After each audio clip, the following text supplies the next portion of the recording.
Hi, welcome back to my video series. This is the third video I've ever done. Last week I had my friend Maureen with me. She is a bodybuilder, in case you did not know, and I will be competing with her this year, and it will be my first competition. Well, this one will not be her first competition. She's done several of them before, so she's got definitely some more experience under her belt than I do.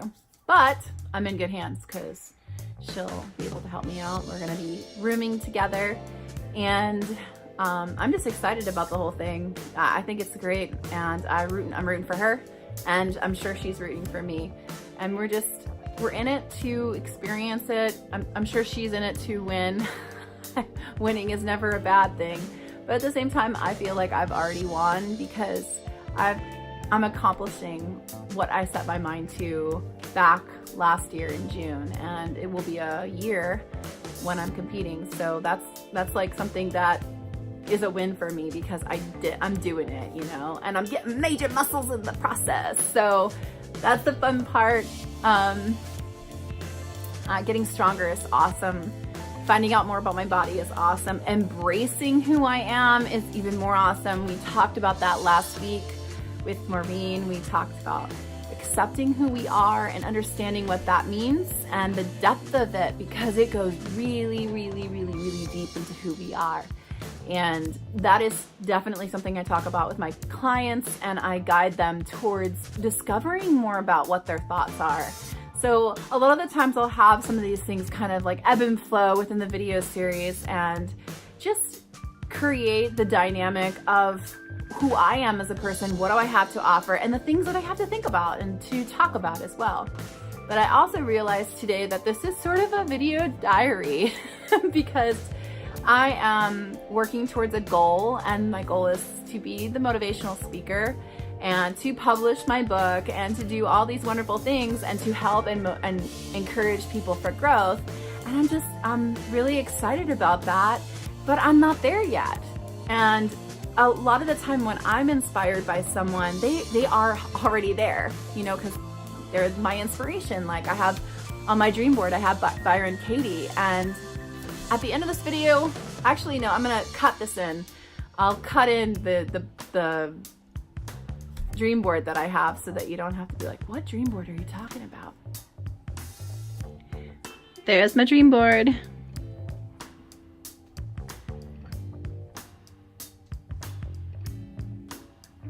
Yes, I want a Tesla, but I'll only get a Tesla if I have the solar panel charging station in my house to charge it. Otherwise, I would consider myself a hypocrite. But yeah, you know, just eco villages and supporting women, super strong body. You know, I'd like to get one of those. Maybe one of those. Learn more about medicinal herbs. You know, the chakras and energy. I'd love to meet Byron Katie, or at least go to one of her seminars. And I say that because, you know, meeting somebody doesn't make me know them anymore. It doesn't matter really to me. I'd rather just go to her seminar, but if I meet her, that's kind of cool too. Maybe I can meet her together. We can work together. That might be something cool too. Plus she motivates me, so. And you know, just Ireland and visiting different places, and I want my house will have tons and tons of green plants because I just love that, and I want to mix my home so that it fits right into nature. Notice this isn't a giant mansion. I'm not aspiring for a giant mansion. I just, you know, I want to have a home that gives me just the right amount of room that I need, which, you know, ultimately isn't that much, but, you know, I want to be able to do that. So it's gonna have to at least be big enough to have all my plants and have a nice place for retreat clients. Yeah, I think this is the side of it. I mean, that's not the exact thing I want, because I also love the idea of having a building that might be able to support that kind of thing. I love that. So anyway, that's my dream board. But anyway, I have Byron Katie on my dream board, and you know, she's already a very, very successful person, talking about her story and sharing with other people the methods of how she got there. And what I'm doing is I am doing it as I grow into being someone like her. Me, but like her in a sense where she's a positive motivational speaker. She talks about things that helped her get to the place where she is at. She's got a great following. She has some great advice. And, you know, so she represents that, kind of like that goal, but truly just helping people get to where they need to be in life and to discover more about who they are and to make the choices that'll help them to bring in a wealth of knowledge and health and liveliness and everything that they want and desire, or even things that they don't believe yet, to make that possible for them. So the limitation is your own thought, and talking about it with each person, having people understand it from my perspective, or having somebody over like I had with Maureen, I'm going to be finding ways of communicating and dissecting and kind of traveling down this road of just being raw, being honest, and this is who we are. You know, this is real life, and real life doesn't have airbrushing. Like, real life doesn't have, you know, ways of dramatizing a situation without it being a real drama, like movies. Anything that's in a movie, I mean, or a magazine, like this stuff it's not really real, and there's a lot of filters on it. So here you have me, and I'm just telling my story as I go, and there's smoke from my incense just burning right in my face. What? Get out of here. But you know, one of my favorite people for doing that is Adriene. So Yoga with Adriene, and she's, well, her first. Okay. And she is just, I mean, she's so real, you know, like she acts how she I imagine when I watch her that I'm with her and she's just chatting with me right there. We're doing yoga together.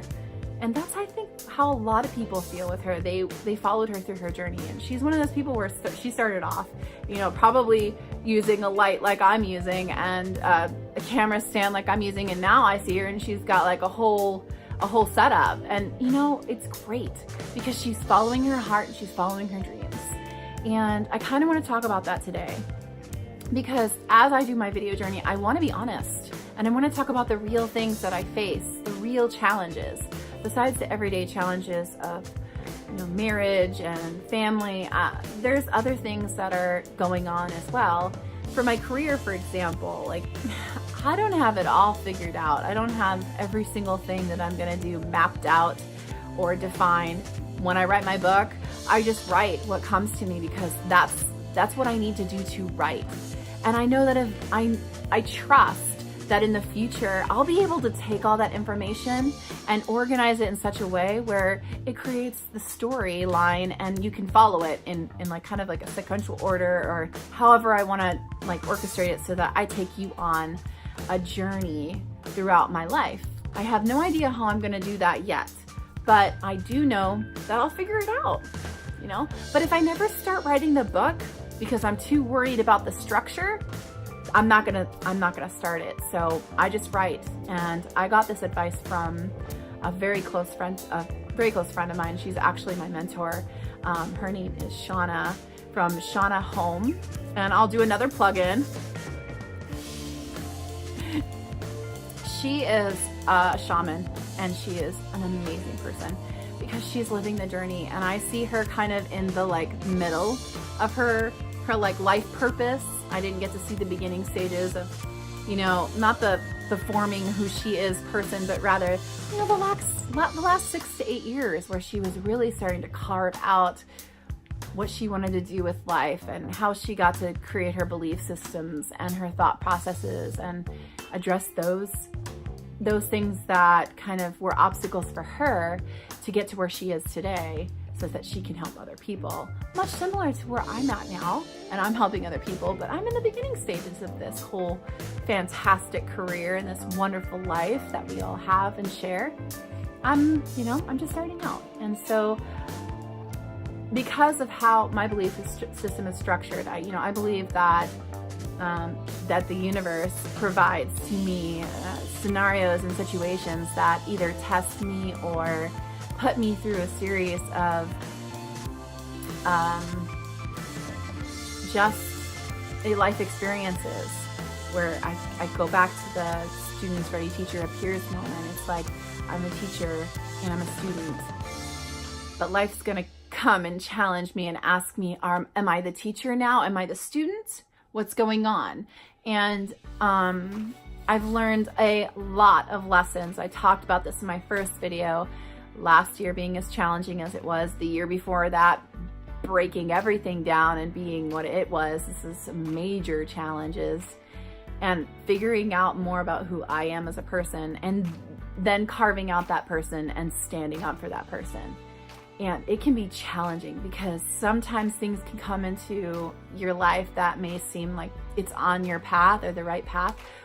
Is it? Or is it testing you and your dedication to who you think you are, or there's a word I'm looking for, but it's just conviction. That's the word I was looking for. Your conviction to that person. And, I'm talking to an audience right now of an unknown amount of people, because you guys are going to happen in the future.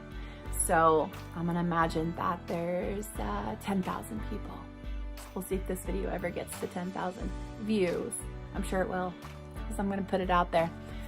But anyway, I have things coming into my life where I put out energy, that stuff comes back to me. And the more energy you put out, we talked about this in the last video in terms of like negative vibes or judgments that we have on people, like the girls with the perfect legs or the strong legs.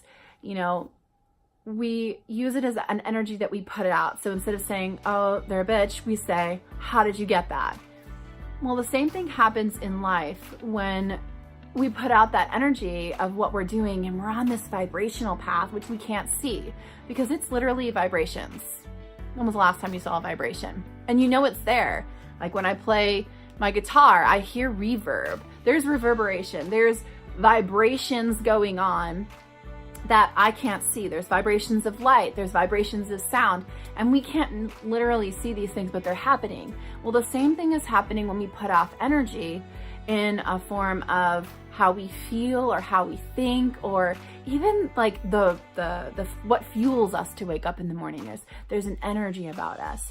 And sometimes you can walk into a room and you just know, your child is upset, or your husband's feeling sad, or your grandma is happy. There's feelings that we just sense when we come in because of the energy, and it like hits us before we even recognize it sometimes. And we're like, we like feel kind of like if somebody's really happy, we feel kind of energized already being around them. And that's why uplifting people can help lift up other people, and why sad people can bring down people who would otherwise not be sad. Being around a depressed person is like you wear it. Most people can feel other people's energy, and sometimes we just don't label it or recognize it because we may be caught up in our own thoughts, our own being, or whatever. But it's there. And so what I'm talking about is I'm putting off energy of like success and joy and people working together and love and all that entails, all that comes with that. And I'm attracting people with like-minded energy and like-minded thoughts and like-minded energy. So I met a woman a few months ago. I'm pretty sure it's a few months ago. And she's just a really great person. She's really sweet. She's very happy and joyous. And, she has her thing going on in her life. And right now she's doing something for an organization that represents doing the same things that I'm kind of being all about, which is positivity, success, great forward thinking, no limitations, knowing the thoughts become things, manifesting your future, all of this stuff. And she's on that same kind of vibrational pathway, but there's a difference. The difference is where the fuel comes from. And mine comes from myself because I have my own ideals and life purposes and just pathway that I want in life. And she's got her own, you know. So we cross paths, and she offers me something that isn't necessarily in alignment with what I want to do with life. And, you know, I stopped a little bit and I listened, because it's really important in these moments where we could otherwise be kind of drawn towards something. We have to take a step back and really, really listen, and not just blow through it or not think it through, which can be very difficult if it's tempting in any way, shape, or form. I'm processing that because, you know, I had this person who was very, very, very, very sweet, literally have to say, no, this opportunity isn't for me. And I'm gonna have to back away from it and say, no, thank you, thanks, but no thanks, because it's not who I am. And if you aren't sure of who that person is, if I wasn't sure of who that person was, I might have gone down that road really far. I mean, I caught it early on, but I might have gone a little further, and potentially I might have even started my own business with this company, or, you know, all this other stuff. That could have happened. I might have needed those lessons, but I looked at it like, yeah, you know, something doesn't feel right, and I'm gonna listen to that, instead of trying to convince the things that are telling me, oh, well, maybe it's this or maybe it's that. And like, no, you know, it doesn't feel right. And I feel confident in saying that that's okay. If it doesn't feel right, I don't have to undergo any more of the pain that I'm feeling from, or the anxiety or the stress that I'm feeling from this entity outside of myself that's coming into my bubble and saying, oh, I think you should pay attention because this doesn't feel right.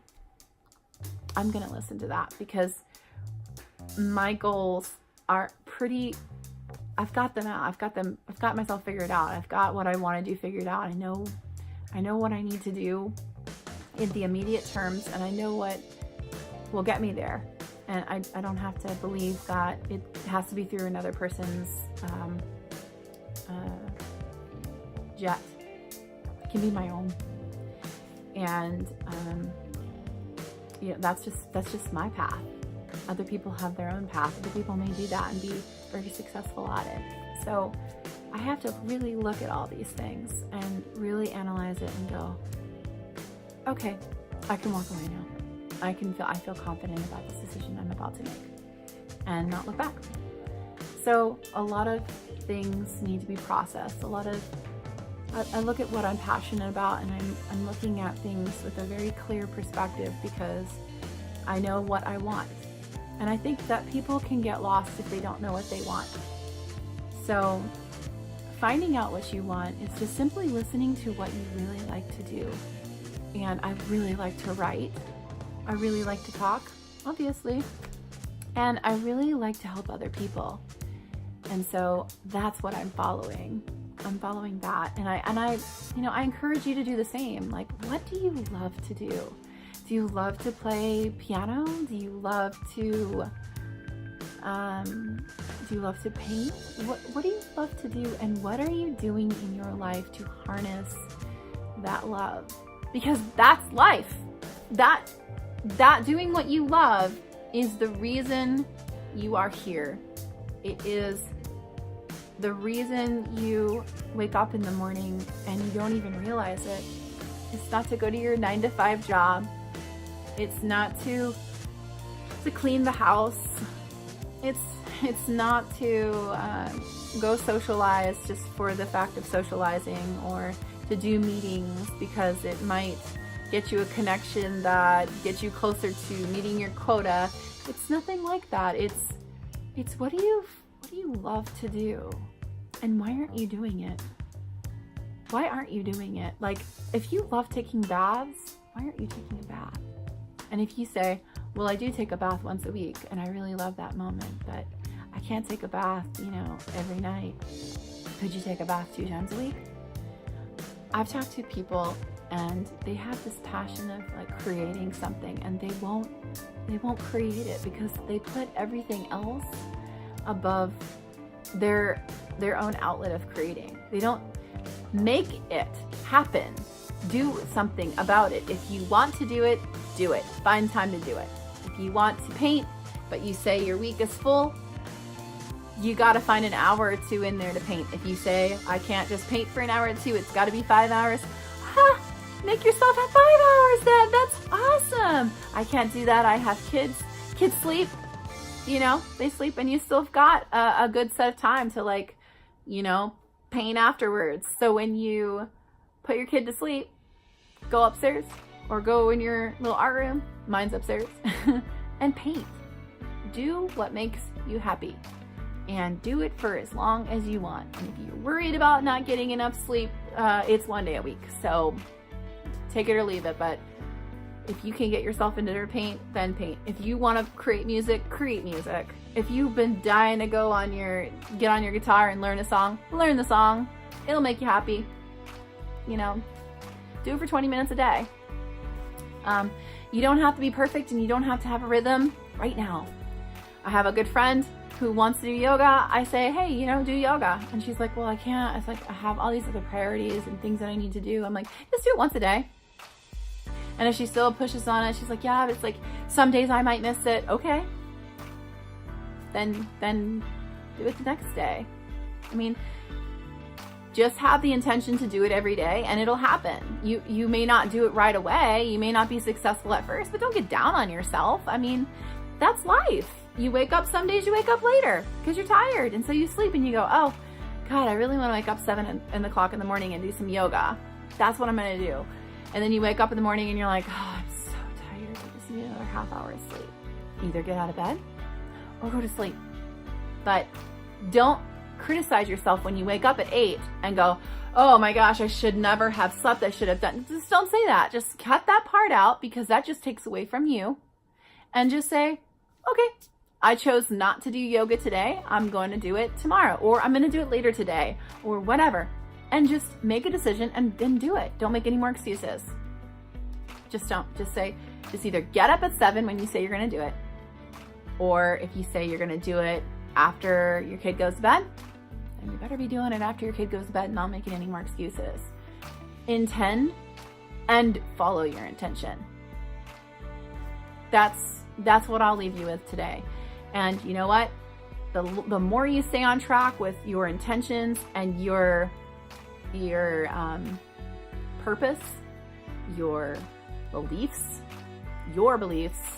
not somebody else's, the more you stay on path with who you are and what you've defined as you know what? The more these other decisions are going to be easier. I would have never been able to make that decision before. I would have never been able to text her back and be like, thank you for such a wonderful opportunity, but I'm going to have to pass right now. I wouldn't have been able to say that before for so many reasons, all which come together to make this moment happen. I don't need that lesson again. Following your heart means not doing something for any other reason than because you want to do it. And I don't mean making dinner or taking care of your family or anything like that. I'm not specifically talking about that, although you should want to do that if you're doing it. But I'm also not saying abandon your family if you decide you'd rather be a single bachelor or bachelorette. I'm definitely not saying that either. Really listen to what's going on inside and pay attention. And if you're trying to make money and you don't feel good about it, then you should look at that and maybe decide whether or not that's something you could change or that you could begin to work on in a different manner. Like for me, I'm not in the perfect financial situation, so I get it, but at the same time, I'm not desperate because I have values, and those values are part of what will guide me towards a successful future, just following that. And whatever comes of that, it's all going to be good, because I'm going to choose to find it and follow my path and follow my heart and follow my spirit, and just, you know, go in that direction of conviction of who I am and conviction of what I want, and just let that guide me, making the decisions for me based off of my own values. And you know what? I think it'll guide me to the right spot, because it's where I want to go. And no one's wrong. There's no right or wrong. There just is. Whatever brings you joy and happiness and all the experiences you want in this life, just keep going towards it. Just follow that inner compass. Let it guide you. Listen to it more. Listen to this stuff less. Listen to the voices. All they do is try to convince you to do something you don't want to do and convince you out of doing something you do want to do. What good is that? Seriously, why don't we ever question that? What good are those thoughts that come into our head? They're just kind of in the way, really. Because if I want to do something, I'm going to do it. And reactions, they seem to let us survive. I mean, some stove is hot. What happens? We automatically pull our hand away. There was no thought involved with that, yet we let thoughts cloud our mind and make decisions for us. Why? I mean, think about that. So I'm going to end this video before it goes on for another half hour, and I don't have that extra half hour. And I'm only trying to keep this down to like 20 minutes max. So anyway, thank you for watching the video, and I hope you come back for more. Thanks for watching.